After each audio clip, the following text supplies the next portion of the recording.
Welcome to the Lowcarbathlete Podcast, where we focus on discussing topics to help you burn fat, optimize health, and improve performance in life and sports. Transform the whole you from the inside out with the holistic method. Let's dive in. Here's your host, Debbie Potts.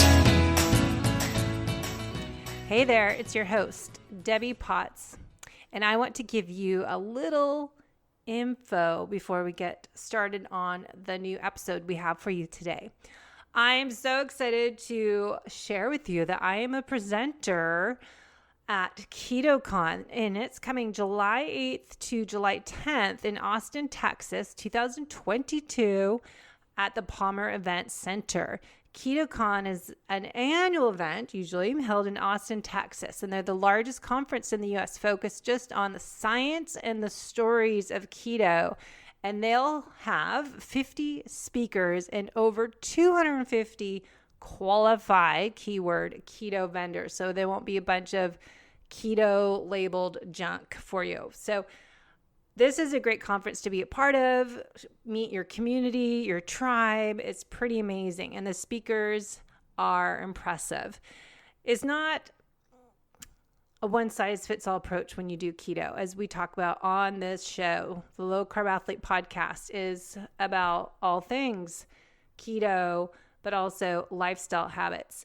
And this conference will give you a lot of information that we are all unique. We all have unique needs and preferences. KetoCon is going to teach us that. It's the absolutely best place to meet your like-minded people, your tribe, your people that you love to connect with in person.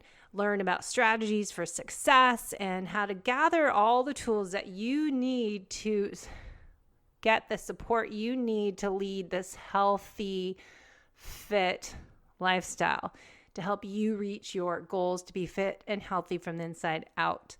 You'll be surrounded by thousands of people who are equally excited and motivated about improving their lives. So trust me, this is a great event you don't want to miss out on.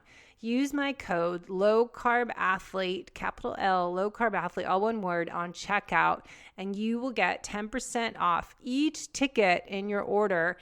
And it will apply to a 1-day, 3-day, or VIP passes.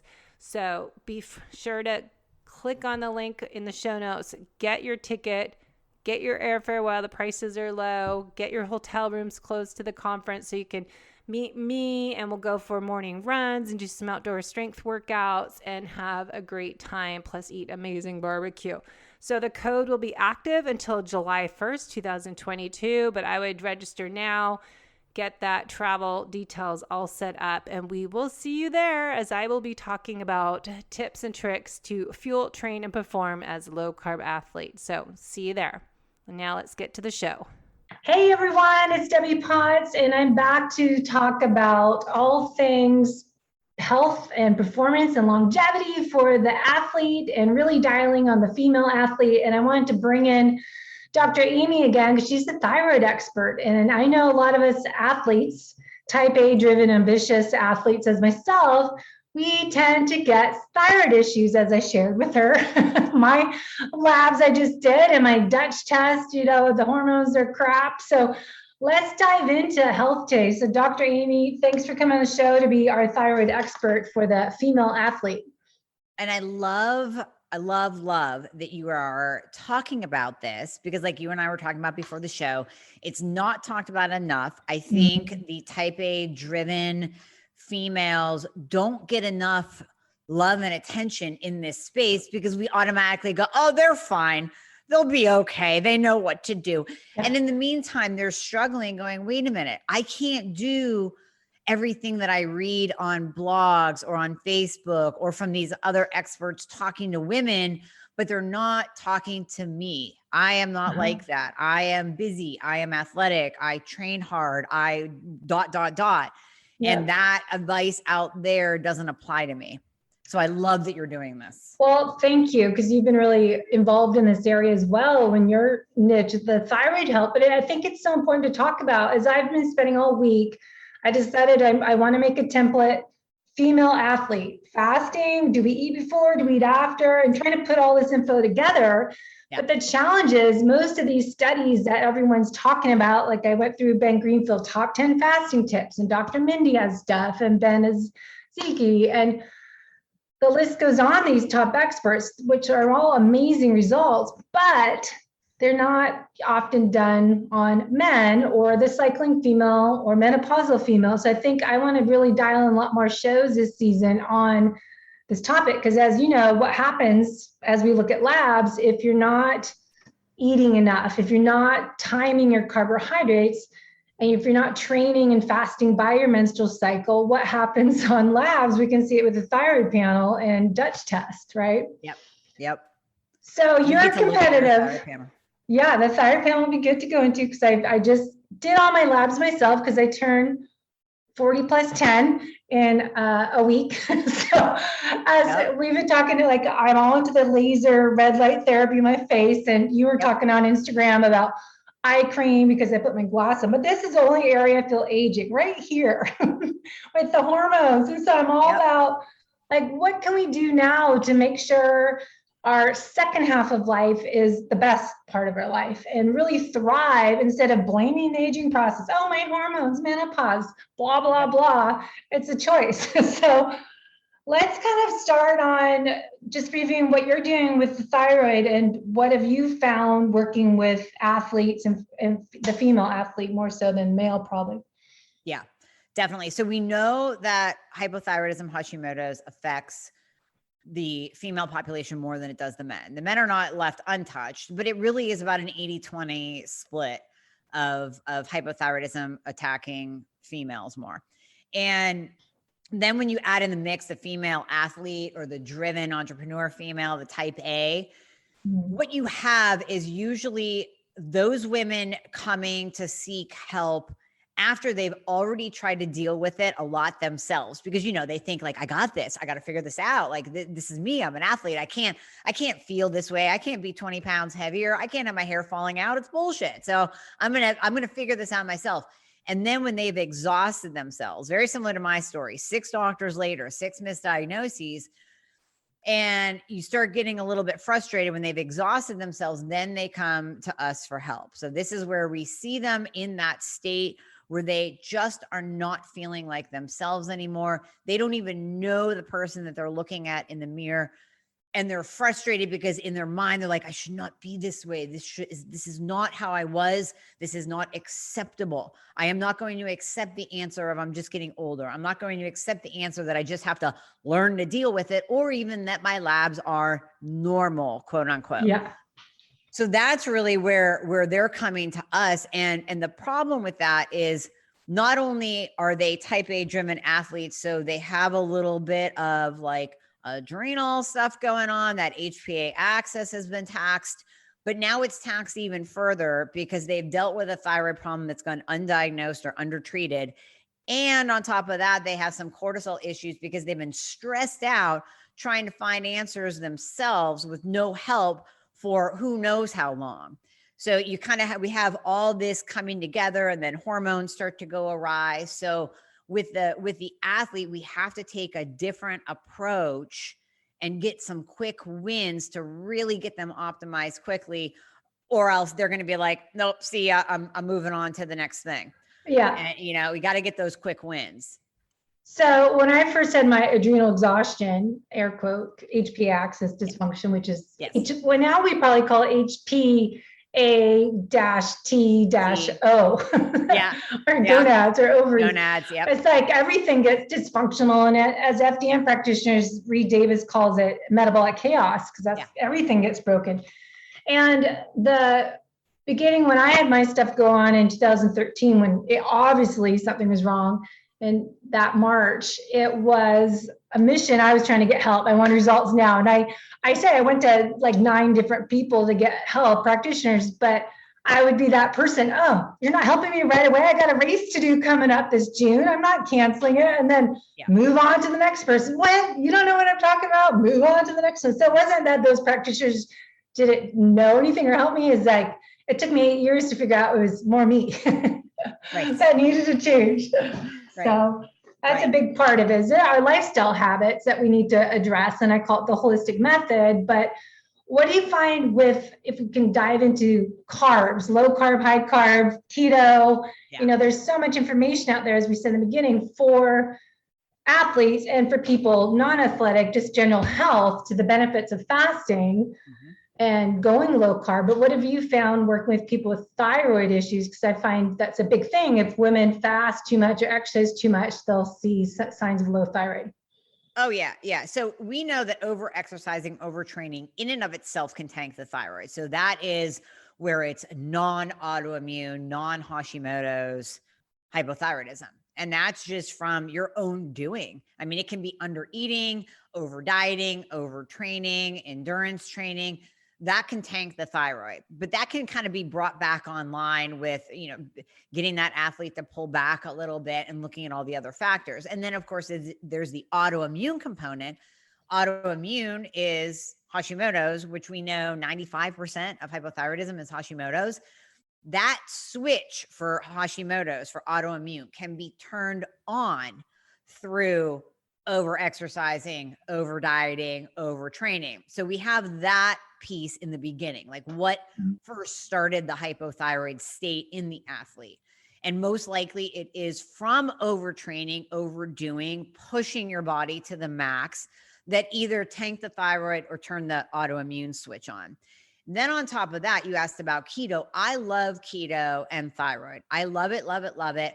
I will battle any opposition from, an opponent that says keto's bad for the thyroid. Yeah, okay. If you do 10 grams of carbohydrates every day for a year, your free T3 is probably going to drop a little bit.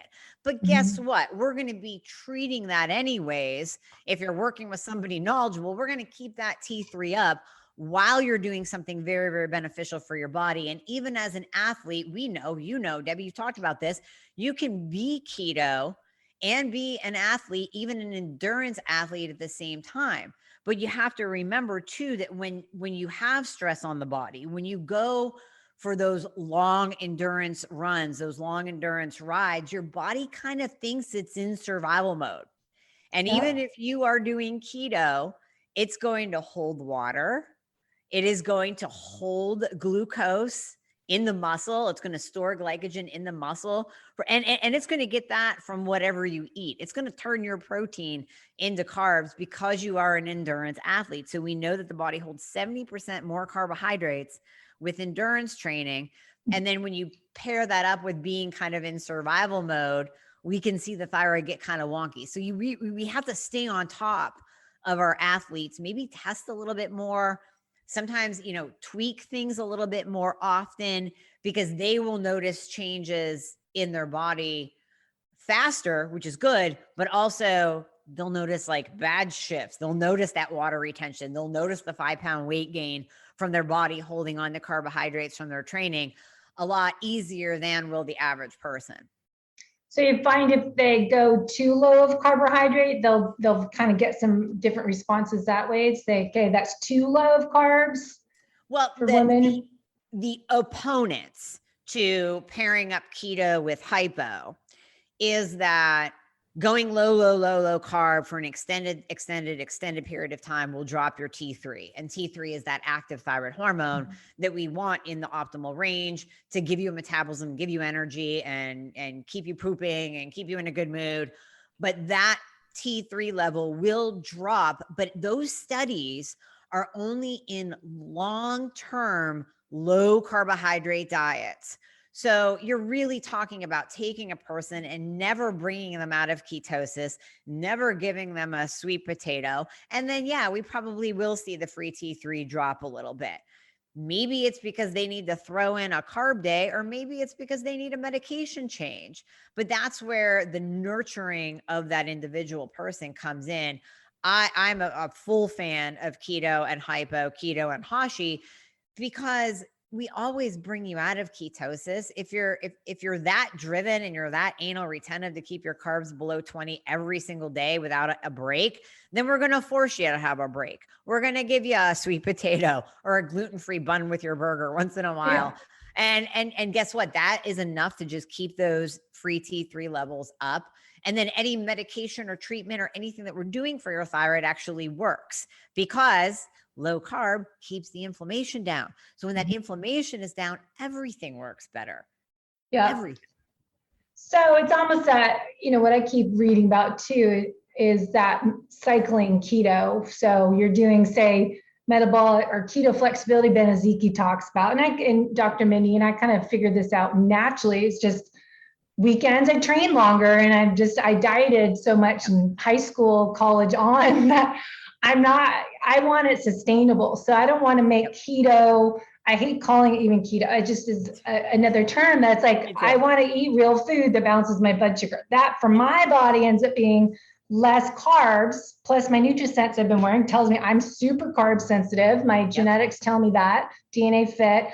I know for my body, I do better keeping the carbs down, but I'm not, because I dieted so much in my younger years, I can't be so strict on myself anymore because it didn't work actually. Being so strict kind of screwed me up because I was eating too low carb. I was doing way too much fasting, way too much bulletproof coffee.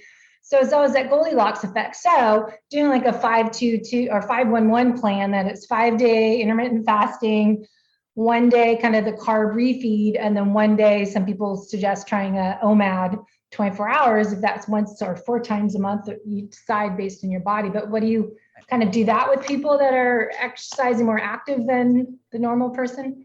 Yeah. So you and I have walked the same walk. I'm the exact same way as you, very, very carb sensitive, insulin resistant, although I keep it under control. And I like, just like you said, I like having it sustainable. I like having my life as well. So I term it, I know Ben has, what does he call it? Keto flex.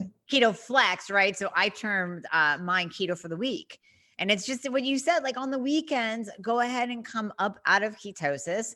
That's where you can go out to eat and have the sweet potato or even the sweet potato fries, have a little bit of enjoyment, have the glass of wine or two, and then get back into it through the week. And that alone will keep you sane. It will keep you from feeling deprived, and it will do something physiologically in keeping those T3 levels up. And you're swing right back into ketosis. So that's not a big deal.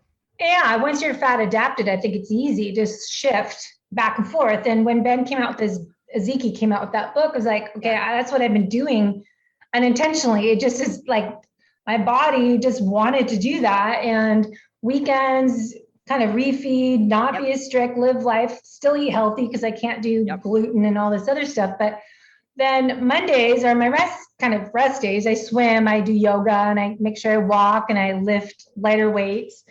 And so that's kind of my lighter day eating. So I kind of do a OMAD-ish without being 24 hours. I might go like 20 hours, but I listen to my body when I feel I need to eat. So that's kind of my longer fast is Sunday dinner. Whenever I stop eating Sunday, say 4 o'clock to it's like Monday at 2. Something like that. So that's kind of maybe bone broth more that day. And so I think that's good to match for athletes and female athletes, matching your nutrition, carb intake with your exercise. So your lighter days, and then dive even deeper. You can match it with your menstrual cycle. Those are menstruating, figure that out. But there's so much, you can dive in so deep there, figure out what works best. So you have balanced hormones. Yeah. It's all about balance and listening to your body. So that listening to your body aspect will also tie into your question about fasting. It's all about doing it naturally. And listen, athletes, you're in tune with your body anyways, right? You know your body. We know our body. So when we have a really hard training day, the next morning you might wake up and go, oh man, it's only 7 a.m. and I'm hungry. How the hell am I going to fast until 2 p.m.? Well, you're not. You're going to listen to your body. And that is not going to be a fasting day, because that is your body giving you a signal that you have to listen to, or else you will experience the repercussions of that. So when you have that hunger signal, it's there for a reason. And if you are an athlete, if you are type A, we are past teaching you what is hunger and what isn't, right? So hunger versus routine habit that you stuff your face every morning, right? So you've already made that shift into incorporating in intermittent fasting. Now we have to reel you back and say, maybe you're doing too much intermittent fasting, because yes, it's very, very good for you, but you're overriding your body's own hunger signals. And now you're starting to throw off the HPA axis even further because fasting is a stress. So you're doing the endurance training, right? You're already a type A personality. Your cortisol is going to tend a little bit higher. If you're an athlete who's insulin resistant like Debbie, then your cortisol is definitely going to be higher because it's going to want to spike anytime you eat carbohydrates, right? So anytime blood sugar goes up, cortisol goes up, or vice versa. Anytime cortisol goes up, it's going to spike your blood sugar. So we want to keep cortisol in check. And by doing that, something as simple as, and I don't want to use the term intuitive fasting because Will Cole already stole that from me. But how about natural fasting, right? Just do it naturally. If you're hungry, you eat. If you're not hungry and you wake up and you go, yeah, I could have a cup of coffee and I'm good. Then, okay, then that's a day to fast, and that's okay. Because if you override that signal and you fast anyways, and you push up that cortisol, what that's doing to the thyroid, and now we're tying it back, now you're pushing up your reverse T3. Reverse T3 is the anti-thyroid hormone, and it will push that up and it will put your body back into that survival mode that we talked about when you're overtraining. So now, even over fasting, it will tell your body, hey, you know what? You might want to shut things down. Like, this person seems like they're in the ER and that there's trauma happening to their body. Your body doesn't know that you're up walking around trying to live life.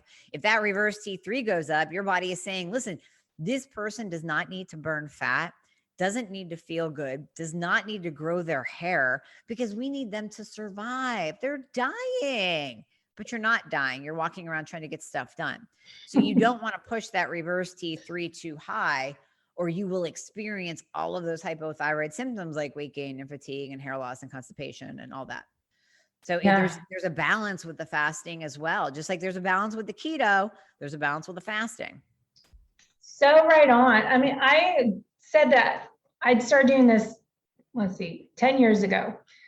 Before we knew it was keto, I was doing the fasted workouts and all that, the bulletproof coffee I talked about already. But I always, I'm one of the last couple of years, like, am I fasting too much? Like, I've said this on the show before, that I would, like, Wednesdays before COVID, I trained clients, personal training. I would run, go for a swim. I would train clients afternoon, finally get home at 4:00. I'm like, okay, I can eat now. Then I'm like, wait, is this even good for me? And I started to think of that. But I think we're so type A, triple A, high performing, ambitious individuals and females and female athletes that we so easily push through that. And we don't know where to draw that line. Like, okay, this is not good for me anymore. I should eat something, and not punish yourself and feel guilty that I had a little something to eat before my workout, or I didn't wait till 11 a.m. to break my fast. And I think we get so strict, and everything we hear about now on fasting is so everywhere on the podcasts and the blogs and YouTube is so huge that it's like, wait, what if people are doing more than they should? Is this beneficial? Maybe 12, like Ben Greenfield saying, for women, 12 to 15 hours might be plenty.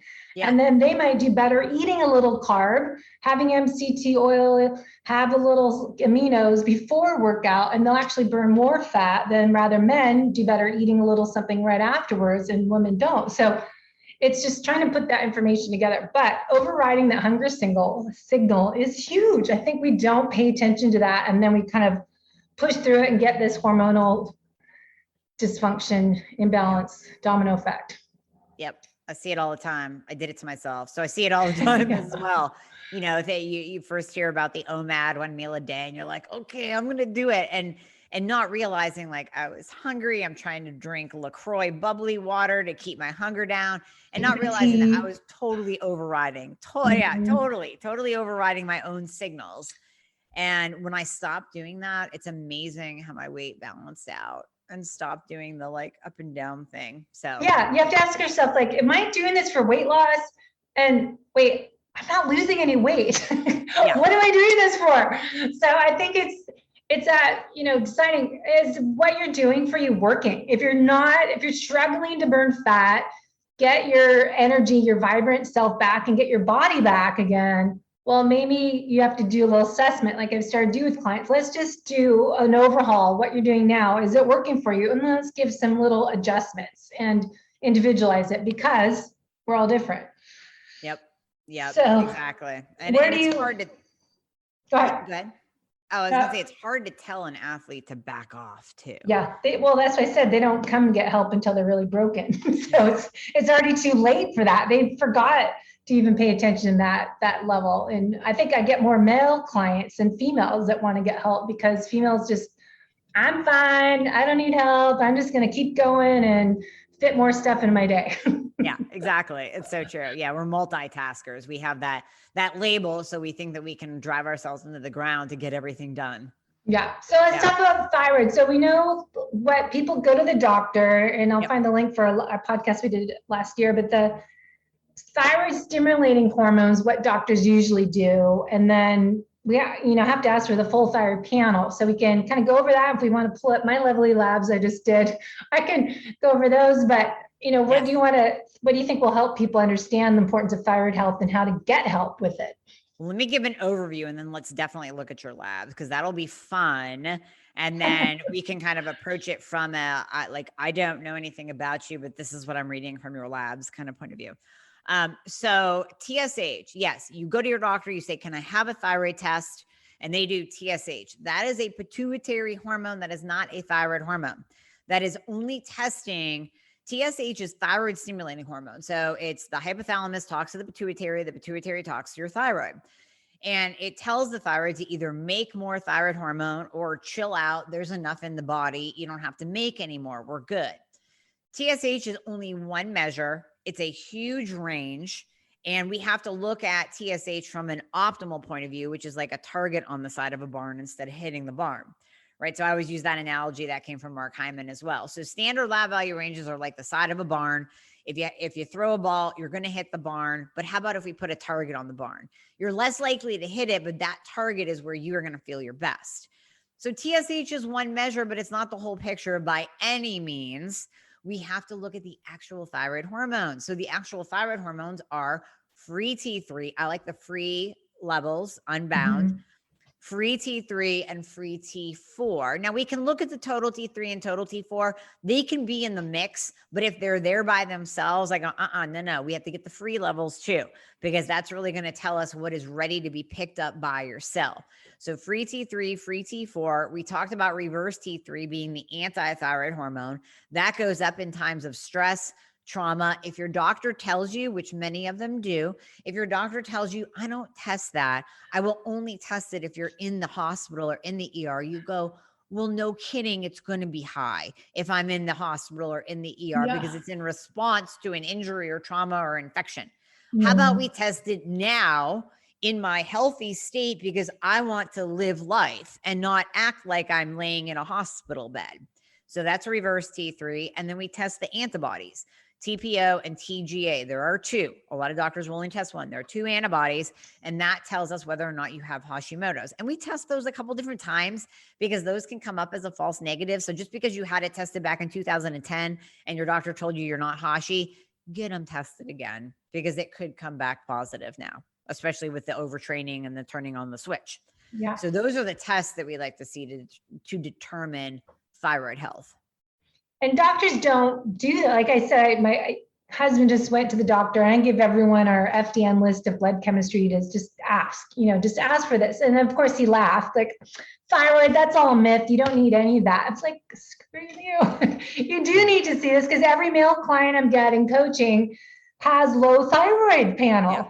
And it's not just females, it's the male. And I think it's important for men to get it done and to ask for that full thyroid panel or go through a practitioner expert as yourself and get the full panel done. You can order it on Direct Labs or DHA Labs or there's another bunch of different, all that's the other one I was thinking of. It's easy to do, but so if your doctor doesn't do it, get them ordered yourself and then go work with someone as yourself to really figure out what it means. Yep. 100%. What to do about it. 100%. I see so many guys now. I think there's the there's the epidemic of low testosterone and high estrogen because of our environment. They all have that too. Oh my gosh.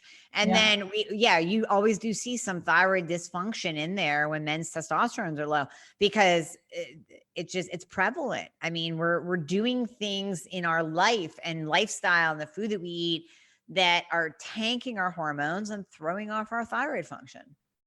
Yeah. Yeah. And I think that needs to be addressed too. It's not just what you eat, but what you put on your body, your environmental toxins and all of that. Cause I know someone that was eating out plastic and putting it in a microwave and all that kind of stuff is like, let's look at what products are in your bathroom, your shower, and look at all this stuff, not just what you're eating that impacts your hormones. Yep. Exactly. Yeah. And I think, looking at liver congestion is high because I've found so much information about poor conversion of your inactive thyroid T4 to T3 and the gut dysfunction too, how that impacts our thyroid because they never talk about that either. Yeah. So T4 has to convert to T3. So when we were talking about the two thyroid hormones earlier, I look at free T4. Most important is free T3 because that's active. T4 is your storage thyroid. So it doesn't actually bind to the cell or do anything. So even if you are listening and you are on thyroid medication right now, most likely you are on a T4 medication, Synthroid, Levo. You might be lucky enough to be on NDT with Armour, NP thyroid. But that still contains T4. And what we have to do is make sure that that T4 converts over to the active thyroid hormone T3. If it doesn't do that, it's converting to reverse T3, the anti-thyroid hormone, the bad guy. So that's why it's very important to check that, to test it. And then if that reverse is elevated above functional standards, then we want to look at the why. So is it high insulin, high estrogen, gut dysfunction? You're running around with too high a cortisol, too low a cortisol. You don't have enough iodine, zinc, magnesium, selenium. There's so many factors that come into play with T4 to T3 conversion that you can see why it gets messed up sometimes because who has a perfect functioning gut these days? None of us do. So yeah. We see a lot of high reverse. Well, then for athletes too, I was trying to put this in another project is that like research articles on how athletes exercising longer duration, so say over 45 minutes, especially in hot weather, you are probably having a permeable gut, leaky gut. And so there's even more gut dysfunction, even if you might be fit and healthy on the outside, your inside is not usually so great. Looking at leaky gut, I know there's actually S Fuels, which is a drink mix athletes can drink for longer duration workouts, like a long bike ride or run, that's glutamine in it and glycine. And there's a reason that they have some gut healing nutrients in there. But for the athlete, I think in their thyroid health, it is kind of looking at that whole picture that we look at, put the missing pieces of the puzzle together to bring everything back up to optimal levels. So it's never just take a thyroid pill and fix it all, right? Or take cortisol or, figure out what it is. So what kind of steps do we do lifestyle wise? You get some information. What are your favorite lifestyle changes as well as nutrition to help optimize our thyroid or rebalance everything, get it functioning at optimal levels? Okay. So speaking to the athlete and the type A, I get it that when you hear the term meditation, you start freaking out. So Debbie, I don't know if you've ever read Driven by Doug Brackman. If you haven't, all of your listeners should, as should you. Number one, it's going to let you know that there is a genetic component to being type A and to being driven. So it makes you feel like you're not strange to the, because we feel a little bit odd, like we're the oddballs and the rest of the world is looking at us like we're crazy. So there's that genetic explanation, first of all, but then he also goes into how type A's cannot meditate. Because when you sit there and it's like, okay, I know I have to do this. I'm closing my eyes. I'm doing the ohms. I'm listening to an app, and it's your mind is ping ponging. You're like, I got to do this. I got to train. I got to get my food in. I got to get. So it can't be done. So he actually does a guided shooting meditation, like with guns. It's really pretty cool to read and hear about. But I think I was thinking about this actually in hot yoga today. I need to move to meditate. So I am getting in the detoxification benefits of hot yoga. I'm getting in the sweat. I'm getting in the deep breathing to tap into my parasympathetic nervous system. I'm getting the benefits on my adrenals and my cortisol levels while not losing my mind sitting still. So something like a yoga practice, hot yoga, all of that is lowering your cortisol and is taking down that stress response without you losing your mind. Because quite frankly, if I were to meditate, my stress levels would probably go up. So getting into a meditative practice that fits you as a human being, you know, it could be taking a very fast walk because you're still moving, but you're in nature, you're deep breathing. You know, you could be listening to a meditation tape, but still be out moving. So I think lifestyle wise, that's a big one. Getting enough sleep, turning your phone off. I just had a patient today. I said, listen, this is the pot calling the kettle black. I get it, but you got to turn your phone off. How about by 8 p.m.? How about we bring you down from the 10 p.m. shut off down to maybe 7:30 or 8? Is that a good compromise? Because at least you're giving yourself a couple hours of not having blue light in your face and being stressed out, answering people. And you're just actually allowing yourself to chill. Even if your chill is Netflix, you don't have to read a book. You can chill out and watch Netflix too with some blue light blocking glasses. And if that's your thing, that's your downtime. That is your chill time to let your body come down from the day. And so you can actually sleep. And then we can use things to get you to sleep. We can use CBD, we can use melatonin, we can use MAG, we can use all the things to get you to sleep. But you have to do your practices too. We can't just slap on a bunch of supplements and say, here, go have a good night's sleep. So sleep is vitally important. I don't think we talk about it enough. I know I don't on my podcast. So it really does need to be driven into the athlete type A's brain that you are not going to be a better person on 5 hours of sleep. You're going to get more shit done on either side of it, but you're not going to be a better human being on 5 hours of sleep, and something will suffer. Your training is going to suffer. Your work's going to suffer. Your relationships are going to suffer. Your hormones are going to suffer. Eventually we will see thyroid issues just because of lack of sleep. We will see insulin resistance because of lack of sleep. We will see low testosterone in both male and female because of lack of sleep. So that is such a simple component that we can do for ourselves, but we don't do it because we think we need to get more done. Yeah, so true. I think, we pushed the envelope, and I changed my ways a long time ago because of my sleeping was just not feeling good, waking up at 2 a.m. and that monkey mind. And so I prioritized sleep a long time ago, but I have set up kind of sleep hygiene routine, and thanks for COVID changing my whole life schedule. I'm not training clients at 5:30 in the morning. So that caused me to get up at 4:30, and I'd go work out before I train clients at 5:30, 6:30, 7 a.m. Depends on the day. Now it's like, okay, wake up right around 5:30, 6 a.m. and go outside for sunrise exercise. And at night I make sure I disconnect at like 7 o'clock and put my glasses on and read in bed. And yeah, it is trying to find your own routine that works for your lifestyle and your personality and your family as well. Yeah. So let's kind of jump back to the labs, the last bit here. So let's look at, I was trying to pull it up. So let me pull it up. You can kind of talk about labs. And let's see.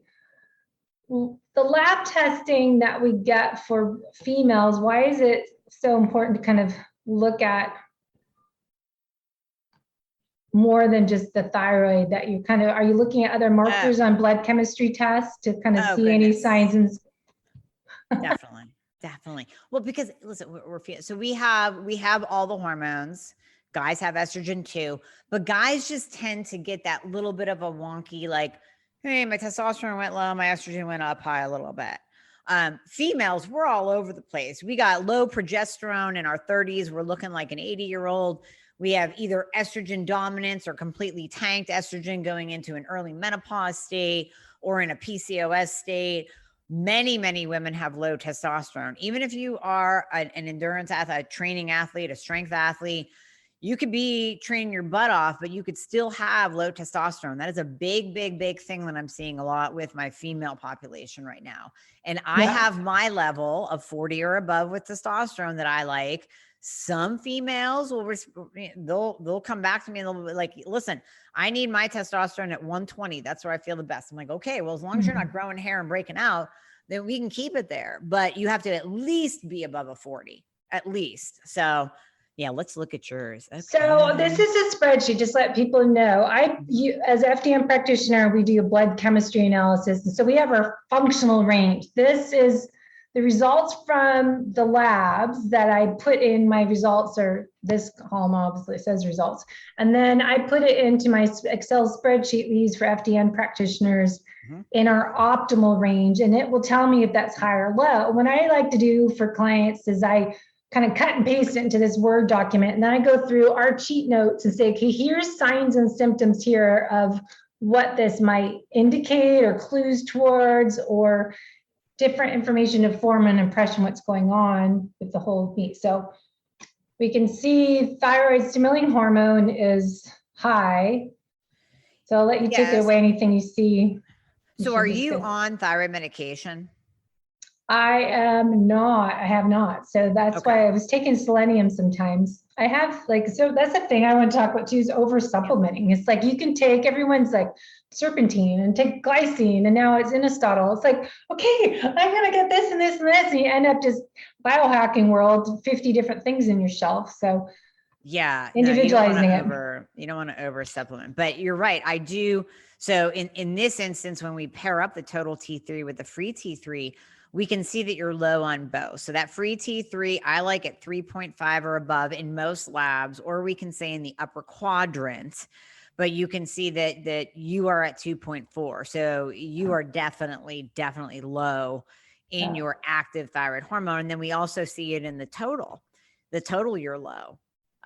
So you might not be flagged low for your free T3 on a standard lab, although some labs do have a cutoff of 2.5, some have a cutoff of 2.3. So you can see you would just be like right there, not getting the big L or the red, but for functional medicine, FDN, that's low. That is low. Your T3 uptake, meaning what your cells are grabbing and picking up, that is low. We really like that. I mean, I know your functional range is 28 to 38. I like it 30 or above. Depending on the lab. Again, labs can change the range, but I like it 30% or higher. And then reverse T3. So yes, I used to go by the less than 15 value. But reverse T3, a lot of functional practitioners like it below at 12. So I've kind of changed mine to be, I will accept a 13. Like I would totally accept that if your free T3 was not low. Because your free T3 is low and that reverse is starting to bump up a little bit, I want to know why. Why is your free T3 so low and reverse is kind of climbing up a little bit? Scroll back, Debbie, to your free T4. What was that again? That was, okay, so that's low too. So, and again, it's about taking in the full picture. Normally, I wouldn't care about a 1.0 if your free T3 was 3.5 or above, and if your TSH was below a 2. So it's kind of it's putting that whole picture together. Now, do you have hypo symptoms? Just a little bit. I mean, just standard of some, I don't know, not a lot of hair loss, but I don't know what a lot is. Right. Like I'm not bald, and my hair does come out my hairbrush. And then just cold hands when I'm running outside, like this morning was cold outside. So I get cold hands and they don't work.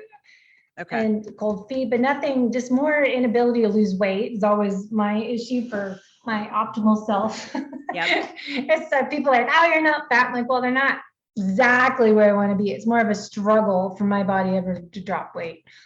Okay. So let's scroll down and figure out the why here. So really quickly with antibodies, and you have this highlighted, but here's my rule of thumb.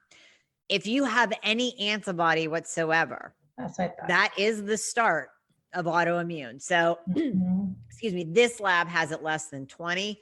but you have 8. So what would happen if those continue to climb? Do you really have to crest 20 before we say, hey, you have some kind of autoimmune thing going on where your body is attacking your thyroid, but you still have 8? I always talk about antibodies in terms of soldiers. You have 8 soldiers that are going out beating up your thyroid. Well, you have 8 plus 1. So you have 9 soldiers that are beating up your thyroid. It doesn't take 20 soldiers to completely beat it up. It's just going to beat it up more slowly over time until your soldiers start to grow. So we're going to keep going, but I'm thinking, okay, we got to do something to calm down this autoimmune component and to get that free T3 up. Mm-hmm. Yeah. Yeah. And I think that's what a lot of people, which is probably why you do what you do. It's like, a lot of people don't get the right help, because if you saw a doctor, their ranges, they'll probably say there's nothing wrong with me. Yep. I'm on the edge, which I actually have a doctor appointment just because I haven't been to one forever and we have to pay all this insurance. So I better go see a doctor. And so I was here tomorrow. I'm going to take this list and ask them to run a full panel, just see what they say. But doctors will just probably, if there is low thyroid, like you said, they'll just give a type of thyroid pill that might not address the why. So once again, it ends up being a Band-Aid. So if I want to improve my fat loss, health and performance, longevity, what do I need to do? And in nutritional therapy, we look at, nutrients that the body needs, if it's iodine, selenium, but also, what are your suggestions of gluten? We hear a lot about is for autoimmune issues is a big one. What are your takeaways for nutrition? Definitely gluten-free, 100%. Now we can see though, as you started to scroll down, so nutritionally gluten-free is a must. Optimal protein intake, keeping your carbohydrates low so that the insulin and the A1C are within range. But for you have low vitamin D and low ferritin. So ferritin, Debbie, is independently related to hair. So when you said hair loss, we got to get your ferritin levels up, because that will bring down the reverse T3. That will help with T4 to T3 conversion. And over here, independent of the thyroid, it's going to help your hair. So ferritin and zinc are big hair loss components that we have to look at. So we got to get your vitamin D up. We got to get your ferritin level up. I just want to throw in vitamin D. I keep telling people this. I have the VDR genetic SNP from both parents. So I am outside. I moved to San Diego from Seattle last year. I think most people know now. I usually swim at noon in a swimsuit, 11:45 to 1 o'clock. I'm out in the sun every day. Yeah. Look at my vitamin D are low for our optimal ranges, which are 60 to 80. Some people say 70, 90. Yep. I think that's a big takeaway that even if you're outside, you should look at your genetics for everything and see what else you need to add in there though. But vitamin D has an influence on our thyroid. Well, it does, because it has an influence. It's a hormone. So vitamin D is a hormone. Vitamin D, it's not a direct influence on our thyroid. I mean, some people will say that it can affect T4 to T3 conversion, but I think it's the other way around. I think low thyroid function can push down vitamin D if you're not taking it consistently. And then you will have like compounding symptoms. So you have the fatigue from hypothyroidism.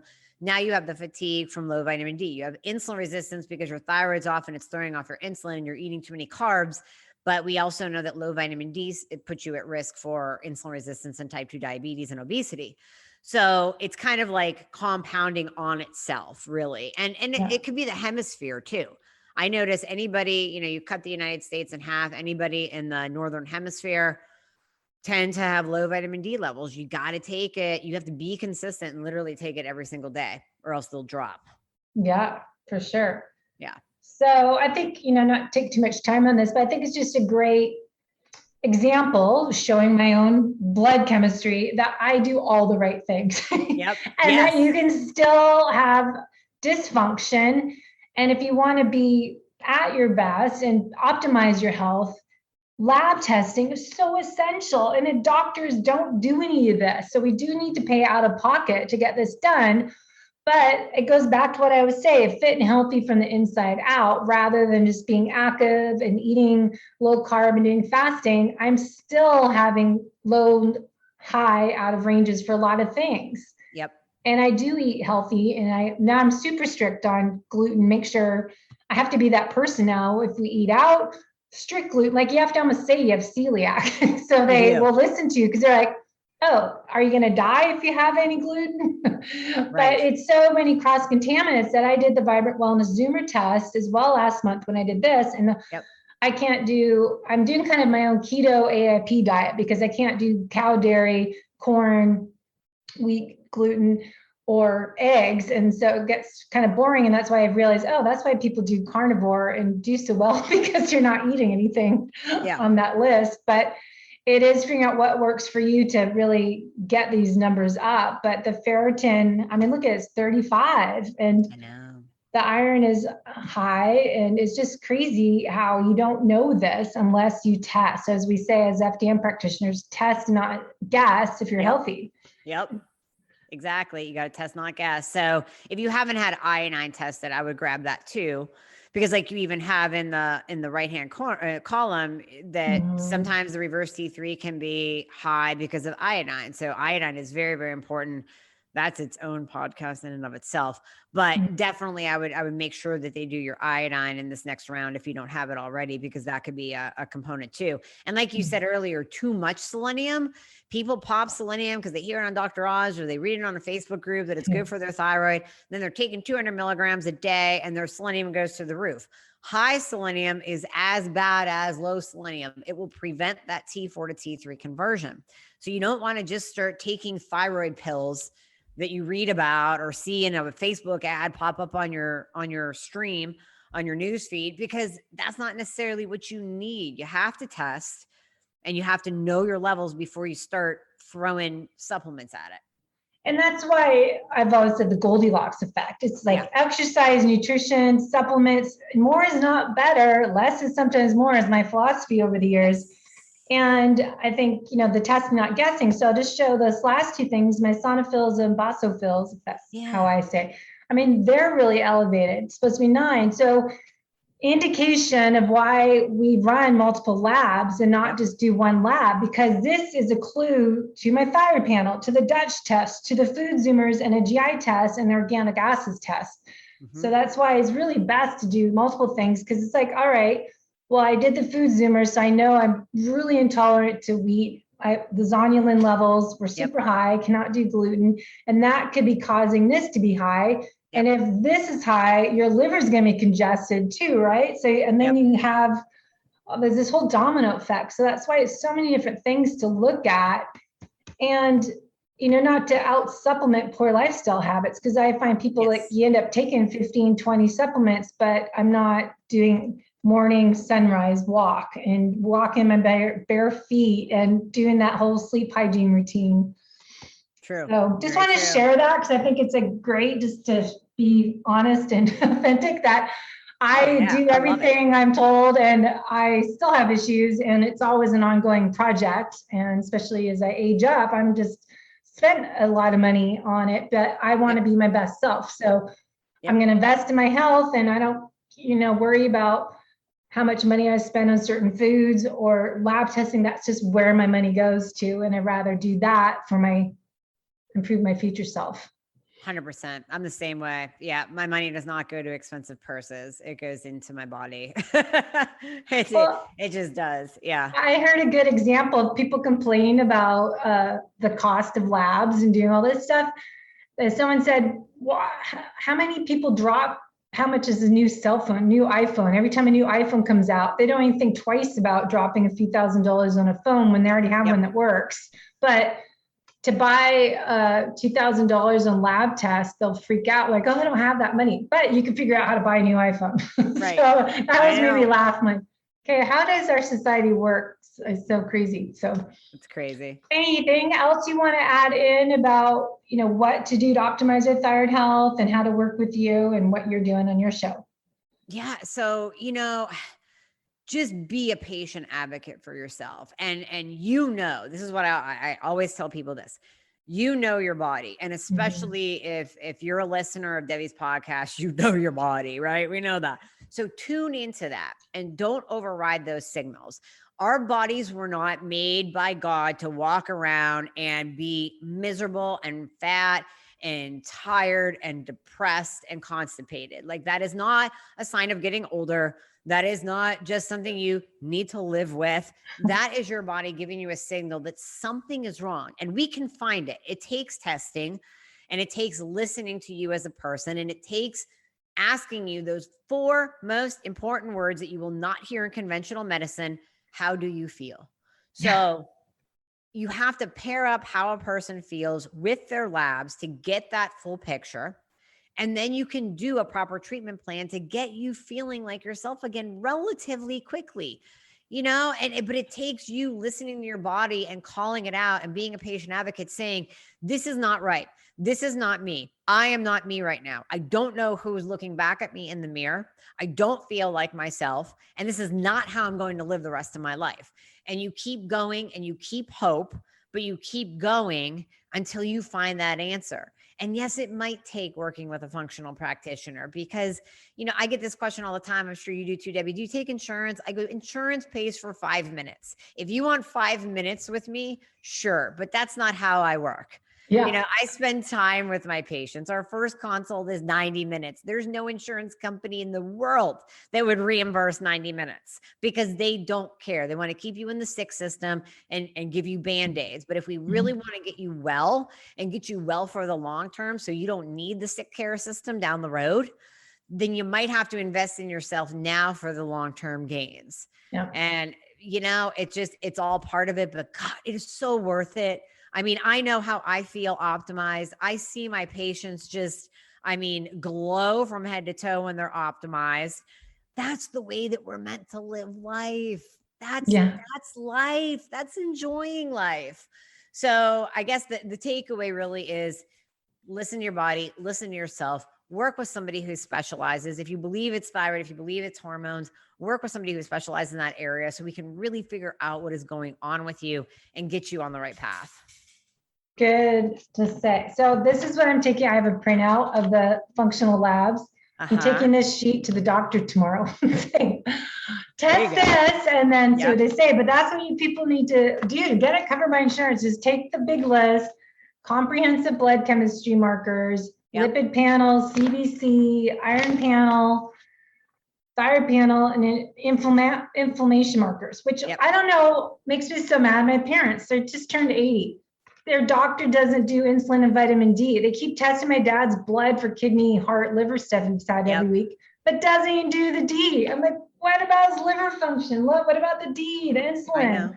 It's amazing. So you need to ask and be just like, you're paying for this. So just tell them what you want done. That's just always makes me mad. But thriving is our goal. We want to have thrive, improve our vitality as we age, and not break ourselves down, burn ourselves out by overtraining and under eating. Because I think there's too much fasting for women going on and too low of carbs too often that we need to refeed day, or if you're doing harder workouts, have more carbs at night that day and figure out that carb timing. So we're going to dial that in a lot more this year on the podcast and really figure out what works for you is different than me and everyone else, but experiments at N=1, experiment, figure out what makes you feel good and intuitive fueling. And fast. I like that. Intuitive fueling. Fueling and the fasting and your training and people that have hormone cycles. There's a lot to look at, and just doing this one size fits all approach that everyone's talking about is a starting point. The 50 grams of carbs total a day, that could be way low for you. That's training 2-3 times a day and moving around all day. So I think we can't just start there because I see those hormones just drop to the bottom of the barrel. And I think for athletes too, if timing your carbs around your cycle confuses you, or you're a woman like I see very often who does not have a regular cycle, and you're like, where am I supposed to put the carbs again? What if I don't have a cycle for 6 weeks or 8 weeks? Then I think just what we talked about today, just cycling your carbohydrates, doing more on days where you train like crazy, doing more on the weekends so you can enjoy life with your family or your significant other or friends. Just doing that and not being so overly consumed with syncing the carbs with your cycle and all that, and then you're going crazy. Just do it naturally. Listen to your body when you need more carbs, or when it's a day that you don't want to fast because your body's saying, hey, I'm hungry, then don't fast. Then add in carbs. It's okay. The world is not going to stop, and you will be okay. Mm-hmm. Yeah. Yeah. So where should people find you? You have a podcast, talk about all this stuff. Let's leave them. I'll put all the links in the show notes. Yeah, perfect. Yeah, my podcast is the Thyroid Fixer podcast on all platforms. And then you can also find me on my website, Dr.Aime And on there, if you are interested in learning more about working with me, you can book a free discovery call. A member of my team will go over everything. All my services, we have a group program, we have one-on-one, we can get you fixed up. So no matter where you are in your journey, we can find out what exactly is wrong with you and put you on the right path and get you optimized and literally get your life back. Well, it's so great. And I think that's a lot of what we all do is help meet you where you're at. So wherever you're struggling and what you're struggling with, finding that right practitioner, interview them when you have your discovery call. We interview you, you interview us, make sure you're the right personality to work with so you can live your best life and feel your best self and look your best, thrive every day, but really know that it's just taking that time out to take care of yourself. I think a lot of people don't do, and just really know that you can do this and we'll meet you where you're at so it's not overwhelming. I think you're so good at baby steps, not just do it all at once, because that's how we set them up for failure. So a little bit of time and listening to what they need and what like small things they can start working on now to get success is important. I agree. So, all right. Thanks so much. We'll hopefully see you soon and see you at some live events next year. Absolutely. For sure. 100%. I had FOMO. So I had bad FOMO this year. So I will see you at live events next year. Yeah, for sure. Thanks for listening to the Low Carb Athlete Podcast. If you have any questions, feedback, or topic suggestions, let us know on Facebook or at debbiepotts.net. You can help us to continue to grow by leaving a review on iTunes. Thanks again, and we'll see you next time.